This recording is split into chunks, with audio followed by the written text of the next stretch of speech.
friends, welcome to Wellness Wednesday. I almost drew a blank right there. We are back. Brandy and I are back with our series that we are doing right now on mental health and wellness. And for those of you who don't know me, I've got lots of new people joining me. I am Jazzy Will. I am a certified mental health and wellness coach and a food first specialist. And I'm going to let Brandy, my cohort, my partner in crime, might I say, introduce herself. Yeah, I'm Brandy Benton. I'm a coach and educator specializing in anxiety and emotional regulation, and really just help people trade their crazy for confidence and clarity. I love that. Train the crazy. And that's really kind of what we're going to focus on today, right, Brandy? A little bit, well, kind of always in my realm, right? When we're Yeah. talking about anxious thought spiral, it's always crazy. It's Always never. crazy. And I think that just because of society today and so much input coming into our world, it's really easy to get off and down that path. And guys, this is why we Absolutely. are bringing this series to you. We're coming in every other week is what we're trying to do. We're trying to stay consistent about the Wednesdays that we're doing because we really want to bring you the knowledge, the skills, the strategy to help you take your mental health and wellness into better places. And it's completely possible. If you're joining us, drop a hashtag live in the comment box. And if you're catching the replay, drop a hashtag replay. We would love to connect with you if we have not. So, Brandy, do you kind of want to kick us off today, or do you want me to kick us off? Or I can kick us off. great. Yeah. So 2 weeks ago, we talked about mindset, and I think we did the longest segment we've ever done.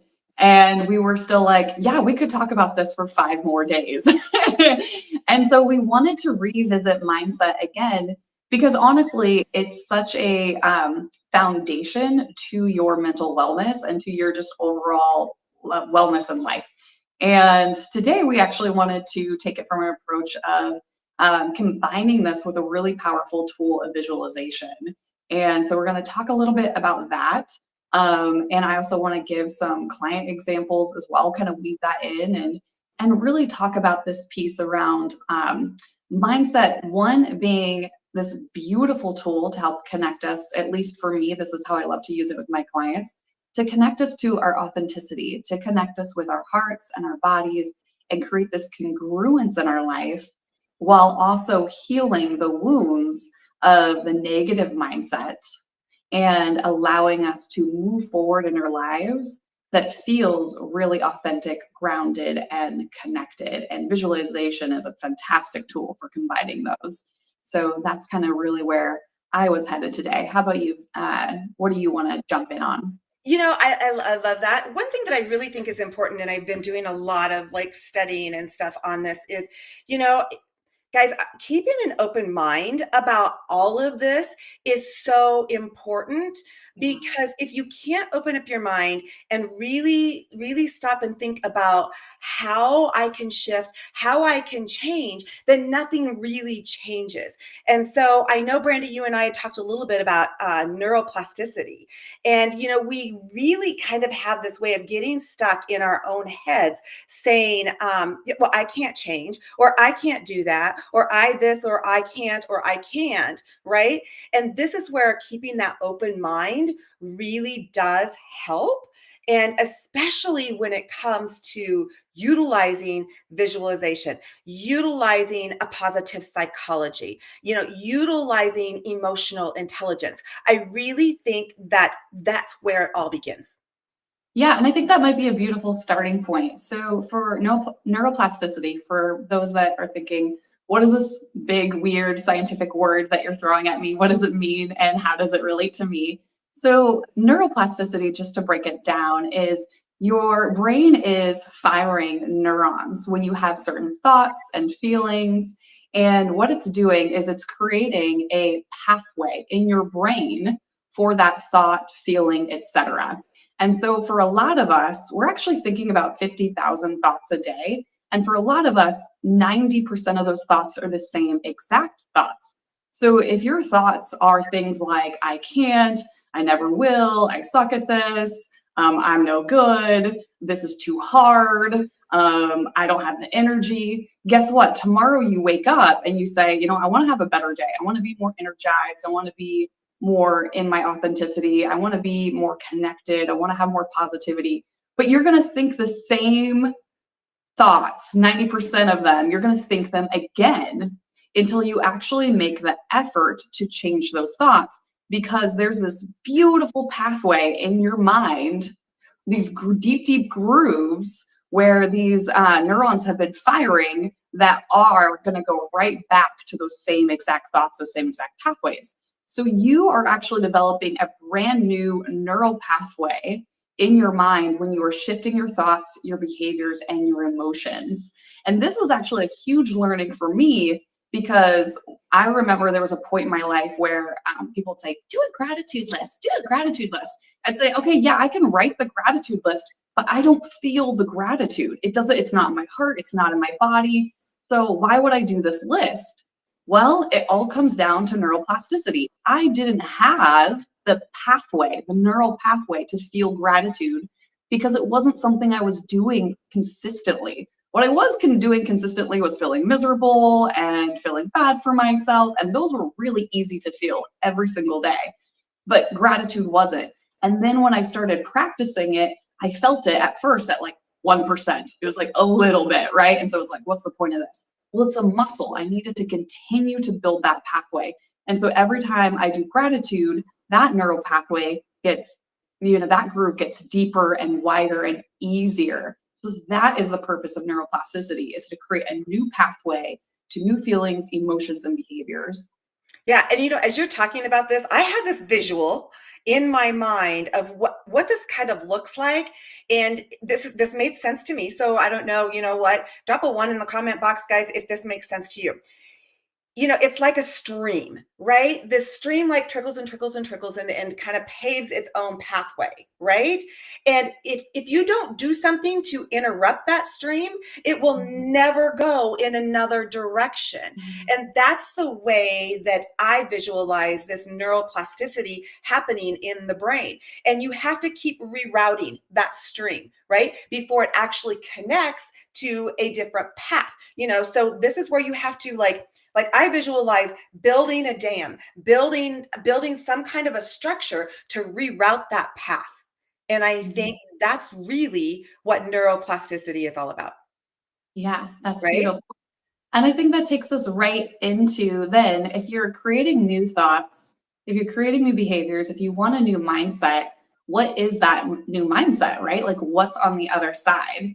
And this for me was really challenging for a long time, because it felt so important for me to not tell myself a different lie, right? So, I mean, our body knows when you say, oh, I can't do this, I can't do that.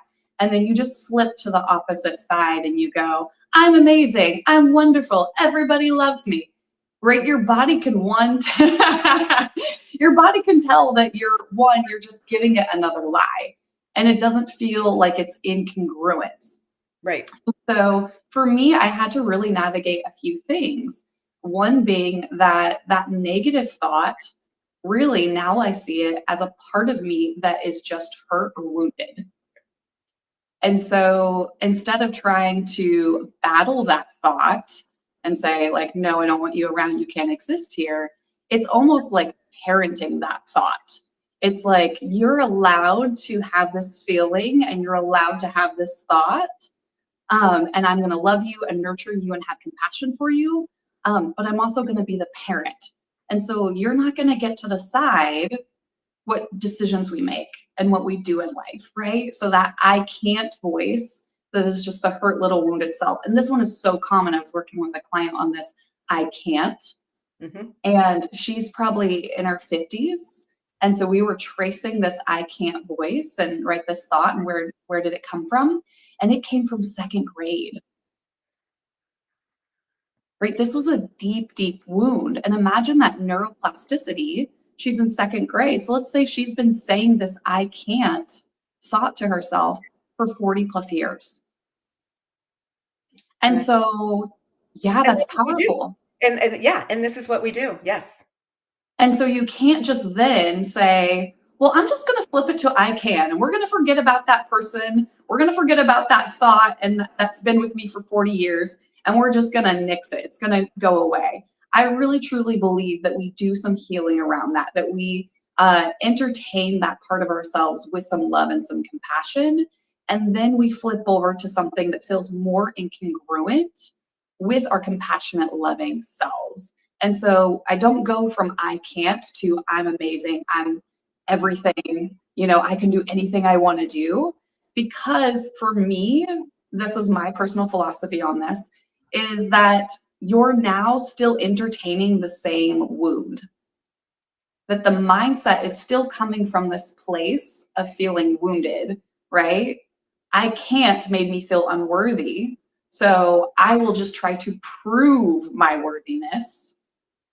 When in reality, we all take effort to learn something, right? Right. To learn is to fail. To learn is to struggle. To learn is to put in effort. And that's every single individual. That's just human. So rather than telling myself another lie of like, I'm amazing and I get everything on the first try and it's so easy, and being stuck in this worthiness piece of like, if I don't understand how to do things quickly, I'm not worthy. It's like, no, I'm actually in my strength when I say, it's okay that this takes effort.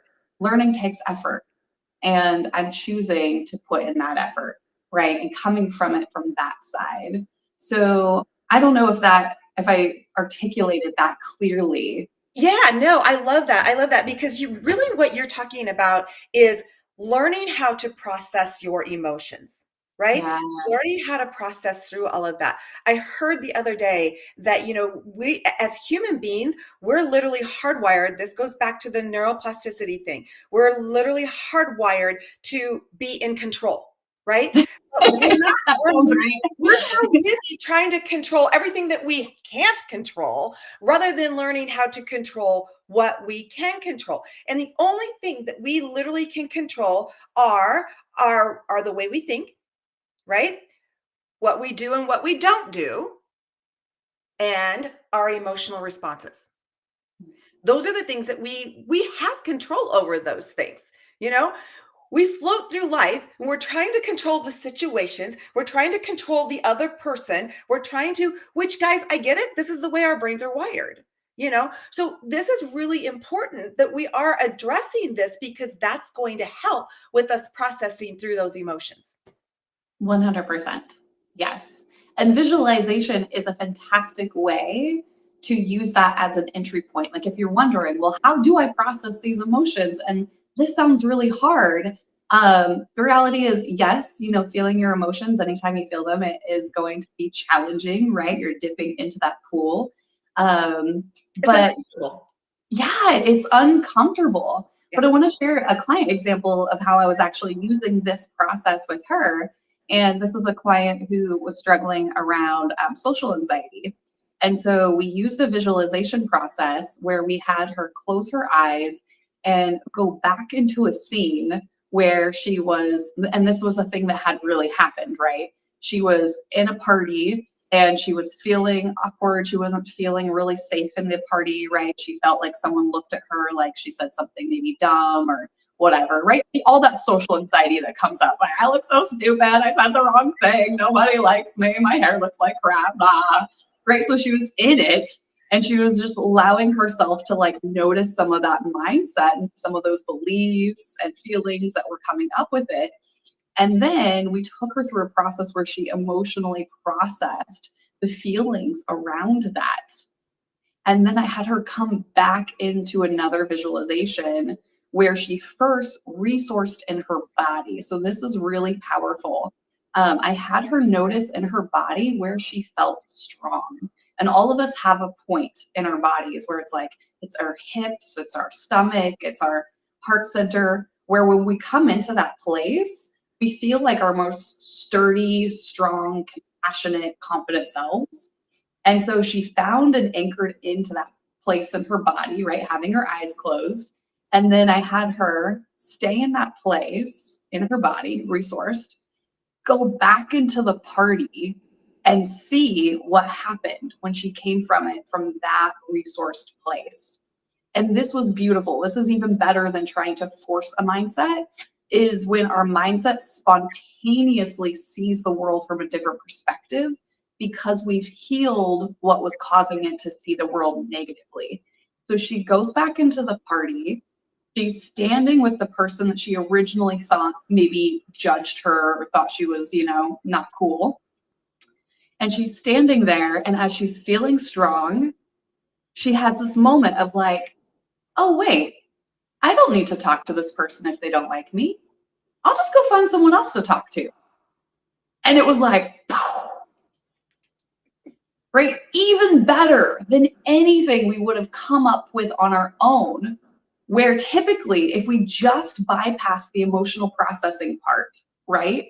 Yep. And we didn't come into the resourcing and then visualize it from a place of being strong, the mindset, if we were just doing positive mindset, would have been like, well, like this person likes me. They think I'm cool. Like it would have come from a place of like, I can force them to see me the way I want to be seen, because that's you trying to prove your worthiness.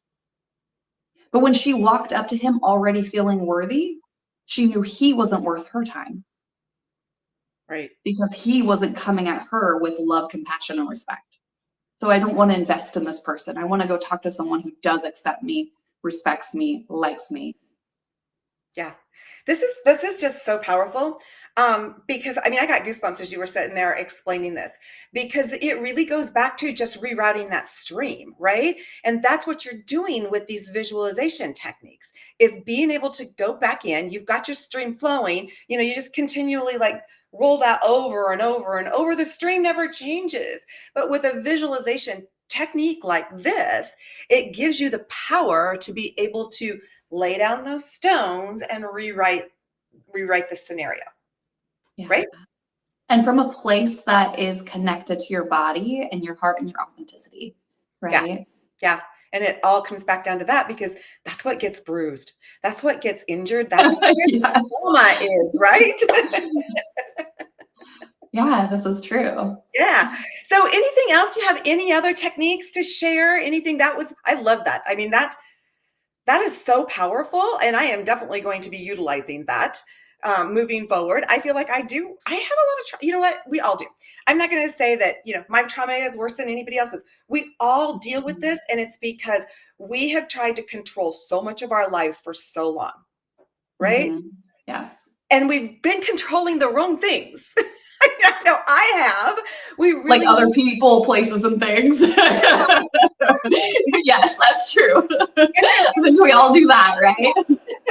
In fact, what happens is when you try and control that, you have to remember that person or whatever the situation is or whatever is in the same banana boat as you, and they're trying to control the situation too. 100%, right? And we're all doing it out of fear.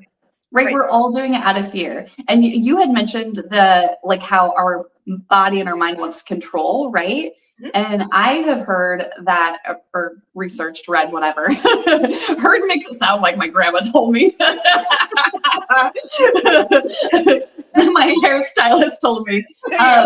But the research actually shows that one of the hardest things on our nervous system and our body is actually not knowing something. We like things to be predictable, right? And we actually expend the most amount of energy and have the most amount of anxiety around things that we don't know what's going to happen, right? There's uncertainty. Uncertainty is horrible for our brain. We hate it. And yet, when we live in the moment and we're present, everything is uncertain, right? And it's just the mind that actually can't handle it, which is such a beautiful reminder that when your mind is going crazy about the uncertainty, come back to the things that you control, which is that you can be here in the present with yourself, with your body, and connected to whoever it is that you're interacting with, right? Rather than trying to control the conversation. Right. Yeah. And because I've had lots and lots. I'm actually a certified Tony Robbins thought coach. So, he really talks about the 6 basic human needs, and two probably most important or strongest, I shouldn't say maybe the strongest, but it's 2 of those needs are certainty and uncertainty, right? Most of us are trying to live in certainty because that's what we want. That's where that control factor comes in, right? Where we're living in uncertainty. Now you have to remember there's two forms of uncertainty. There's the happy, right? That you're living in, going with the flow, making sure that you're where you're at and where you need to be, but not quite knowing, like you said, you're in the present, not quite knowing what's coming or what's ahead. And then there's that fear, uncertainty. And guys, I'm going to tell you, there's a bad chemical reaction that happens in your body when that's where you're at. But most of us are thinking that we're living in certainty, that we've got control and that this is where we're at and this is where we're going, and that, when we're usually living in that fear and uncertainty level. And that's what we want to get to the point, which is really, I think, important, Brandy, that we really stress that we do have control of our thoughts. We have control over what we do or don't do. And we have control over that processing through our emotions. Those are the things that we have control over, and that will keep us in that certainty level. We are certain because then we're not relinquishing our power to someone else. Does that make sense? Mm-hmm. Right? Yeah. I mean, when we're living in that uncertainty and we're really working hard to control what we don't have control of, we're relinquishing our power of what we can do. Yeah, absolutely. And living in that fear. Yeah. So for anyone who is kind of like, okay, this mindset thing sounds interesting. What's my jumping off point? What do I do? Here's a great little exercise that you can try out for yourself. Grab a piece of paper and then put a line down the middle. And on the left-hand side, start writing some of those negative thoughts that you've noticed, right? Some of those things. And then once you're at the top of that left-hand side, put wounds, hurts, pain, right? So these can be things that, instead of being hateful towards them, like, oh, I hate that I think this, or I just wish I could get rid of this, start seeing it with a little bit of compassion. And then on the right-hand side, you can start to write beliefs and thoughts that you want to practice more often that feel resourced and true and aligned and authentic for you, right? These are really, I think of this as like your parental self, your kind of like higher parental self of like, if I were in my best self today, these are the types of things that I would be thinking in response to the world, right? Instead of, when I'm driving down the street and someone cuts me off, right? Instead of me being like, what a jerk, da da da, right? Like the resourced part of me, right? The wound would be like, I can't believe they did that. They don't respect me. And then the resource part of me would be like, you know what? I'm sure that they're doing their best. I'm sure that they're doing their best. Yes. Maybe they didn't see me. I'll give them grace, right? And then start just noticing really the alignment between how often you're in that more wounded self and how often you're able to kind of get back to that more aligned resource self. Yeah. Yeah. Oh gosh, I love that. I absolutely love that. Perfect tool. I mean, to start this process. And, I do want to remind everybody, guys, this is not a quick fix. This is not something that's going to happen. If I relate back to that stream of water and I try and reroute that path, it's not something that happens overnight. This is something that takes hard work, dedication, consistency. This is something that you have to take the time to stop and be present in that moment where you're at and utilize these tools that Brandy has given us, because they can be very, very powerful in helping you make those transformations and those changes in your life. And here's another thing too, guys. I know we talk a lot about mental health, mental wellness, all of those kind of things.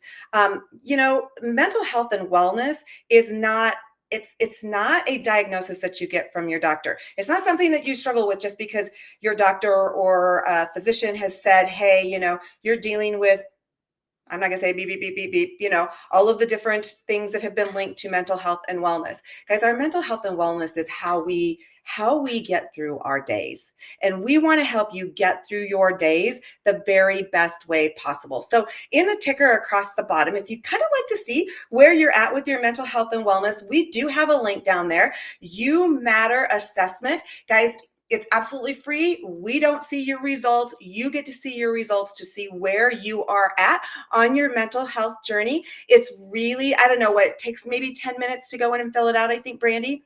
Yeah, it's fast. Yeah, but it's going to give you a really good idea and perspective of where you're at. And, I just had this conversation I shared a couple of weeks ago on a call. I said, we can't, it's like getting in your car and your car not knowing where you're at and you putting a destination into your GPS, it can't get you there, right? If it doesn't know where you're at, that's what this is about, guys. If you don't know where you're at, if you don't have that starting point, you can't get to where you're going. So it's really, really important. Jump in, take that actual assessment. If you want us to drop it to you, drop a matters. Let's do that. A matters in the comment box, and we will send it over to you guys. Anything else, Brandy? I would just love to invite anyone who's interested in having support with that emotional processing to reach out to me. You can reach out to me at healmore.lovemore@gmail.com or my website where you can check out some of my coaching practices and also my freebies on there. So if you're looking for more information in the same vein, you can find information there. But you don't have to do this alone, and just know that the support is always there and available. Yeah, not only that, but you know what? Accountability, there's really something to be said. I'm a real big person about keeping myself accountable, but guys, there are times that just my willpower isn't there and where it needs to be, and accountability can be huge and tremendous in processing through these journeys. So, I guess that's it. Yeah. Hey, thanks everybody for joining us. It's been great. We will be back in 2 weeks with your next topic. I don't know. Maybe we'll come back with more. There's so much. There's so Literally. much trending right now when it comes to mental health and wellness. I know we were talking about this even before jumping on here. It's such a huge topic right now. So anyway, if we don't come back next week with more of your mindset, more of your mindset thoughts, techniques, helps, strategies, those kind of things. We will be back in 2 weeks with yet another one of the mental health pillars. Super excited to come back. In the meantime, guys, go out, take on the rest of your day with grace and gratitude, and we will catch you guys all on the flip side.